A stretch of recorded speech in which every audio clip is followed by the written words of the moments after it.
আজকের খুব ফুচকা খেতে ইচ্ছা করছে। ভাবলাম এই ঠান্ডাতে বাইরে বেরোনোর থেকে ঘরেই ফুচকা বানিয়ে নিই। যাই হোক, তোমাদের সাথে রেসিপিটা শেয়ার করি। ফুচকা বানানোর জন্য হাফ বাটি আটা ও 2 চামচ সুজি নিয়ে ভালো করে চেলে নিতে হবে।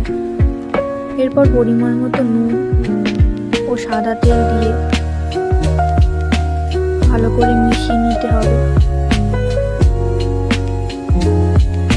এরপর জল দিয়ে আটাটা মাখিয়ে নিতে হবে। তারপর আটাটা 4টে ভাগে ভাগ করে নিতে হবে। এরপর 2 হাতের সাহায্যে লম্বা লম্বা করে নিতে হবে। এরপর একটি পাত্রের উপর রেখে ছুরির সাহায্যে কেটে নিতে হবে। সবগুলো সমান মাপে কাটতে হবে, তাহলে ফুচকাগুলো সব একই মাপেরই হবে। তারপর গোল গোল করে নিতে হবে।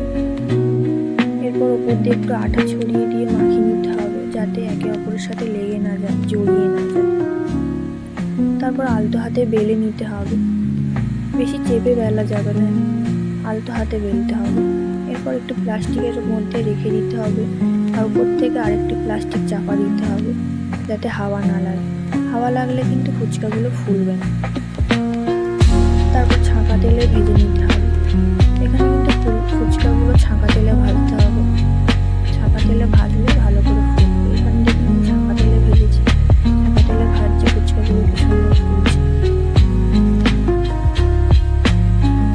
এবার আলুটা মেখে নেব। আলু মাখার জন্য এখানে পরিমাণ মতো নুন, পেঁয়াজ কুচি, লঙ্কা কুচি, ধনেপাতা কুচি, ছোলা মটর দিয়ে মাখিয়ে নেব। অল্প জিরের গুঁড়ো দিয়ে দেবো। ভালো করে মাখিয়ে ওপর থেকে ঝুড়ি গালে ছড়িয়ে দেবো। আমাদের আলু মাখা রেডি। এরপর টক জলটা গুলে নেব। টক জল গোলার জন্য এখানে তেঁতুল আর পরিমাণ মতো নুন দিয়ে মাখিয়ে জল দিয়ে দেবো। ওপর দিয়ে জিরের গুঁড়োটা ছড়িয়ে দেবো। এখানে আমি শুধু জিরের গুঁড়ো ব্যবহার করেছি, তোমরা চাইলে জিরে ধনে দুটোই ব্যবহার করতে পারো। ফুচকাগুলো কিন্তু খুব মুচমুচে হয়েছিল, ভালো হয়েছিল।